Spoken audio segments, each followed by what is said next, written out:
Author बताते हैं कि उनके दो डैड हैं, एक रिच डैड एक पुअर डैड। रिच डैड उनके फ्रेंड के डैड हैं, तो वहीं दूसरी ओर पुअर डैड ऑथर के खुद के डैड हैं। पुअर डैड एक मिडिल क्लास मैन है जो कि जॉब करते हैं। तो ऑथर बताते हैं कि उनके पुअर डैड हमेशा गवर्नमेंट को क्रिटिसाइज करते रहते हैं और कोई भी चीज़ खरीदने के लिए वो अपने सैलरी के बढ़ने का इंतजार करते हैं। तो वहीं दूसरी ओर रिच डैड जो कि उनके फ्रेंड के डैड हैं, वो एक बिजनेसमैन है और जब ऑथर छोटे थे तो उनके रिच डैड उनसे हमेशा कहा करते थे कि देखना एक दिन मैं इस शहर का सबसे बड़ा बिजनेस टाइकून बनूंगा। ऑथर बताते हैं कि उन्होंने बचपन से ही अपने रिच डैड को अपना आइडियल माना और उन्होंने रिच डैड के टीचिंग से इंस्पायर होकर के ही rich dad poor dad book को लिखा, जो कि आज के टाइम पे one of the best financial book है। तो आज की इस वीडियो में हम बात करेंगे रिच डैड पुअर डैड की उन 7 टीचिंग्स की जो आपका माइंडसेट पूरी तरीके से बदल के रख देंगी। So hey guys, welcome back to incognito investor. और वीडियो को पूरा देखें एंड देन डिसाइड करें कि आपको चैनल को सब्सक्राइब करना है या नहीं करना, बट हाँ वीडियो पूरा देखें। तो rich dad poor dad book से हमारा फर्स्ट टीचिंग है work for knowledge not for money. Author बताते हैं कि 1995 में उन्होंने एक न्यूज़पेपर के लिए इंटरव्यू दिया था एंड जो लेडी ने उनका इंटरव्यू लिया था वो उनसे पूछती हैं कि मैं भी आपके जैसे एक बेस्ट सेलिंग बुक लिखना चाहती हूँ, तो क्या आप प्लीज़ इससे रिलेटेड मुझे कोई गाइडेंस देंगे। तो ऑथर ने उस लेडी को कहा कि मैंने आपके काफ़ी बुक्स पढ़े हैं और वो काफ़ी अच्छे हैं।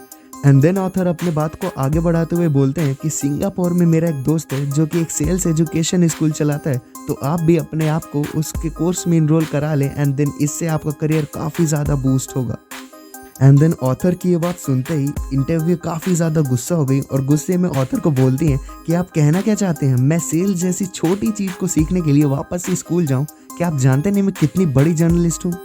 इंटरव्यूअर की इस बात पे ऑथर वहीं पास की टेबल पे रखी अपनी बेस्ट सेलिंग बुक को एक हाथ में उठाते हैं और दूसरे हाथ में इंटरव्यूअर की ही नोट्स को उठाते हैं और फिर उससे बोलते हैं कि क्या आप देख सकती हैं इसमें क्या लिखा है। इसमें लिखा है Robert Kiyosaki best selling writer, ना कि बेस्ट राइटिंग राइटर। और ऑथर की इस बात को सुनते ही इंटरव्यूअर को अपनी गलती का एहसास होता है।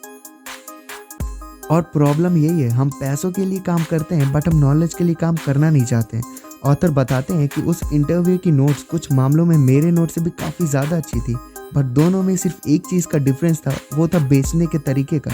ऑथर कहते हैं कि जिस दिन आप नॉलेज के लिए काम करना स्टार्ट कर देंगे उस दिन से आपको पैसे के लिए काम करने की ज़रूरत नहीं पड़ेगी। तो अब बढ़ते हैं अपने दूसरे रूल की ओर, जो कि है make money work for you. Author बताते हैं कि जब वो छोटे थे तो उनके रिच डैड ने उन्हें उनके लाइफ का फर्स्ट लेसन सिखाने के लिए अपनी ही शॉप पे काम पे रखा एंड ऑथर की सैलरी थी केवल और केवल 10 सेंट्स। ऑथर बताते हैं कि उन्होंने ये जॉब सिर्फ और सिर्फ इसलिए एक्सेप्ट की थी ताकि वो रिच डैड के साथ रह सकें, उनके काम करने के तरीकों को सीख सकें और एटलीस्ट फाइनेंशियल एजुकेशन के बेसिक्स को सीख सकें। बट होता उसका उल्टा ही है। ऑथर जब से उनके यहाँ जॉब स्टार्ट की थी रिच डैड ने उन्हें इग्नोर करना स्टार्ट कर दिया था और जब ऑथर रिच डैड से मिलने के लिए उनके घर जाते हैं तो वो उनसे काफ़ी ज़्यादा वेट करवाते हैं और कई बार तो वेट करवाने के बाद भी रिच डैड ऑथर से नहीं मिलते थे। और इन सब चीज़ों से तंग आकर ऑथर सीधे ही रिच डैड के ऑफिस पहुंच जाते हैं और उनसे बोलते हैं कि मुझे ये जॉब नहीं करनी, एक तो सैलरी सिर्फ 10 सेंट है और उस पर भी मैं कुछ सीख नहीं पा रहा हूँ और अब तो आप मुझसे मिलते भी नहीं हैं।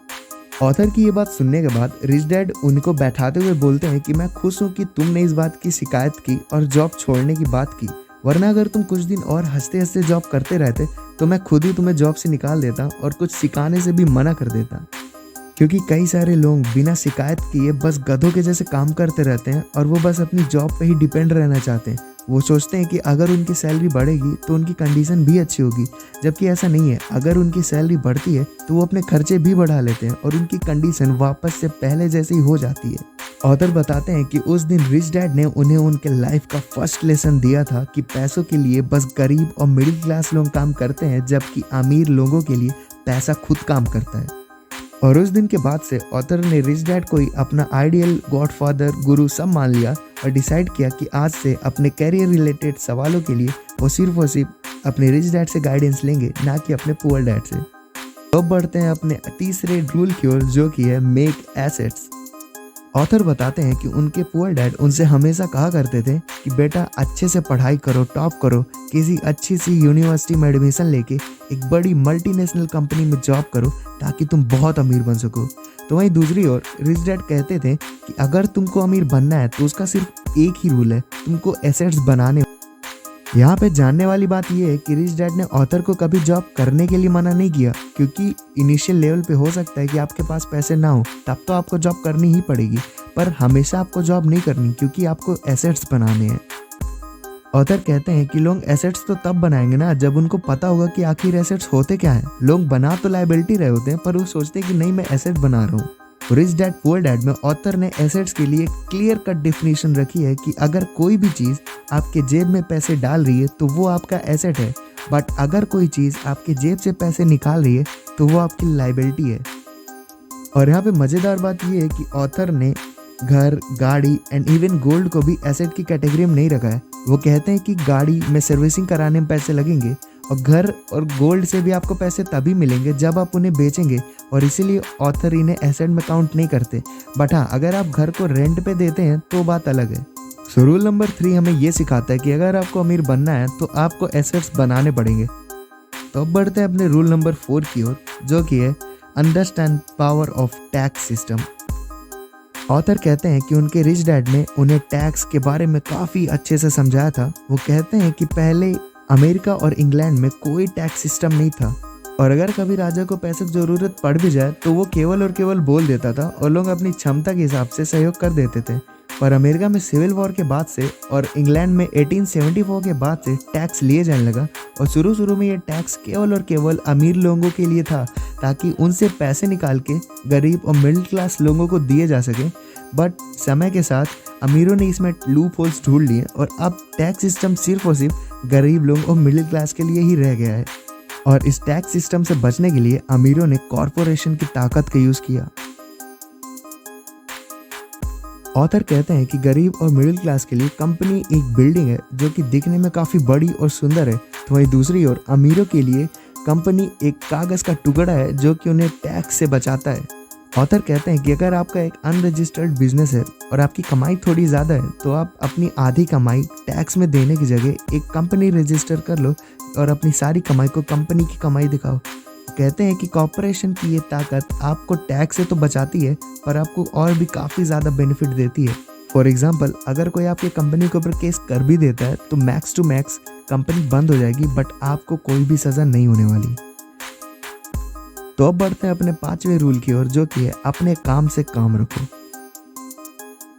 ऑथर बताते हैं कि 1974 में जब मैकडोनल्ड के मालिक रे क्रोक को टेक्सास यूनिवर्सिटी में MBA कर रहे बच्चों को मोटिवेट करने के लिए बुलाया गया, तो लेक्चर के दौरान रे ने बच्चों से पूछा, क्या तुम में से कोई बता सकता है कि मेरा बिजनेस क्या है? ये सुन के सब हंसने लगे, पर रे के दोबारा पूछने पे एक बच्चा खड़ा होकर बोलता है कि रे कौन नहीं जानता, आपका हैमबर्गर का बिजनेस है।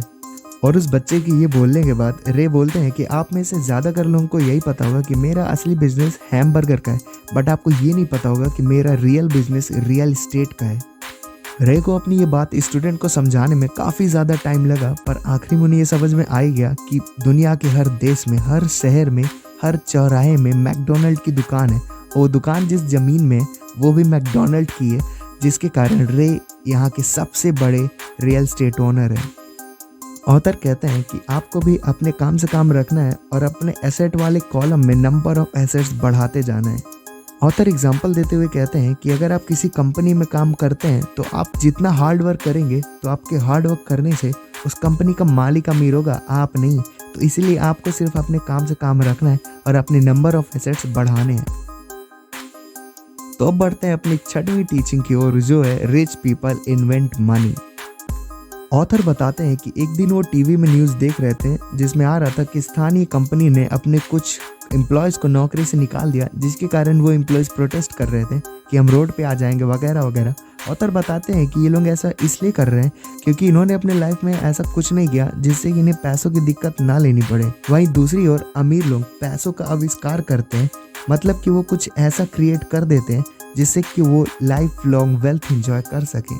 फॉर एग्जाम्पल, ग्राहम बेल ने टेलीफोन का आविष्कार किया और ऑथर ने बेस्ट सेलिंग बुक लिखी, जिसकी हर कॉपी बिकने के साथ ही ऑथर को भी अपना कमीशन जाएगा और ये उन्हें लाइफ लॉन्ग वेल्थ क्रिएट करके देगा। तो ऑथर कहते हैं कि अगर आप एक बिजनेस एम्पायर खड़ा नहीं कर सकते तो आप एक ऐसा प्रोडक्ट ही बना दो जो आपको लाइफ लॉन्ग वेल्थ दे। तो अब बढ़ते हैं अपने अगले और 7वें रूल की ओर, जो है understand the power of corporates. तो शायद आपने ध्यान नहीं दिया, पर ये रूल तो हम आपको पहले ही समझा चुके हैं। तो वीडियो में पीछे जाके रूल नंबर 4 ऑन करो, जहाँ पे हमने आपको टैक्स सिस्टम के साथ ही पावर ऑफ कॉर्पोरेट भी समझा दिया। बाकी अगर वीडियो पसंद आया तो चैनल को सब्सक्राइब करके बेल नोटिफिकेशन ऑन कर लें, ताकि आगे आने वाली ऐसी ही वीडियोस की नोटिफिकेशन आपको मिले सबसे पहले। तो मिलते हैं अगले वीडियो में, तब तक के लिए जय हिंद।